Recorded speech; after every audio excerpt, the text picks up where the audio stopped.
निमित्त पावत्याचा. अहो हसतास काय खरंच. गाववाल्यानो काय काय वेळात काय काय लोकांका चार चौघात काळवेळ न बघता असं वाईट सवय असते. आणि ही सवय असलेलो माणूस आज आपण पावट्याची उसळ किंवा आमटी खाल्ला असा सांगून ह्यो दोष ते झाकून ठेवतात. चार चौघात कोण असं पाडला तर वातावरण दूषित होऊन जात. आजूबाजूची लोका थैसून उठान पळान जातात.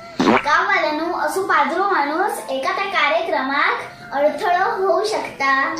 पण ह्या म्हणीचो खरो उपयोग काय होता तुमका माहिती आहे? एखाद्या कार्यक्रमात मोडतो घालूसाठी शुल्लक कारण देऊन अंगावर पडलेल्या जबाबदारीत झटकून टाकणाऱ्याच्या बाबतीत ही मन तंतोतंत उपयोगी पडतात.